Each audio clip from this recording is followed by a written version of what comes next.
क्या आपने कभी धरती पर एक ऐसे पहाड़ के बारे में सुना है जिसे किसी इंसान ने आज तक नहीं जीता? एक ऐसी जगह जहां से क्लाइंबर्स या तो डर के मारे या किसी अनजानी चीज के कारण वापस आ जाते हैं। यह है माउंट कैलाश, भगवान शिव का पौराणिक निवास। लेकिन यहां सबसे बड़ा सवाल यह है कि यहां ऐसा कौन सा राज छिपा है जिसे साइंस भी नहीं सुलझा पाती। चलिए मैं आपको सीन बताता हूं। माउंट कैलाश तिब्बत में 6638 मीटर की ऊंचाई पर खड़ा है। एवरेस्ट की ऊंचाई के आसपास भी नहीं, तो फिर क्यों किसी ने आज तक इस पर चढ़ाई नहीं की? हिंदुइज्म में कैलाश शिव और पार्वती का पवित्र घर है।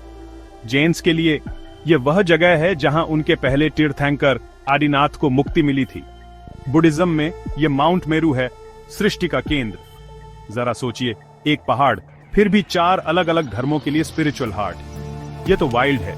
अब बात करते हैं कि जब लोग उस पर चढ़ने की कोशिश करते हैं तो क्या होता है। सालों से कई क्लाइंबर्स ने नामुमकिन को आजमाया है। 2001 में चाइनीज गवर्नमेंट ने कुछ क्लाइंबर्स को परमिशन भी दी थी, लेकिन वे थोड़ी देर बाद ही रुक गए।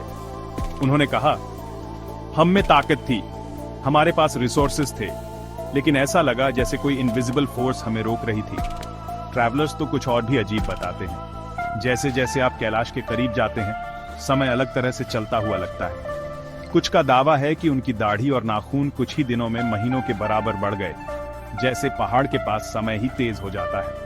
तो साइंस क्या कहती है? कुछ साइंटिस्ट इसे ग्रेविटेशनल इंबैलेंस जोन कहते हैं। दूसरे मानते हैं कि कैलाश एक नेचुरल पिरामिड है जो धरती की एनर्जी को एक जगह फोकस करता है।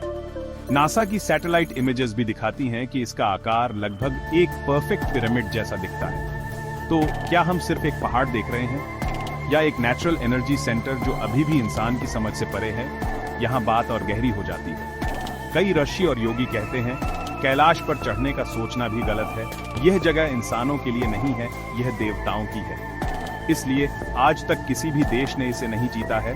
कोई भी एक्सपीडिशन कभी सफल नहीं हुआ।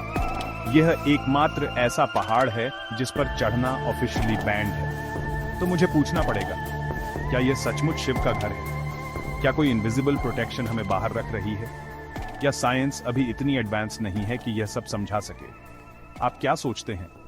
क्या इंसानों को इस पवित्र जगह को छूने की कोशिश भी करनी चाहिए? अपने विचार कमेंट्स में नीचे लिखें और ऐसी ही और हिस्टोरिक और मिस्टीरियस कहानियों के लिए द हिडन धार्मा को सब्सक्राइब करना ना भूलें।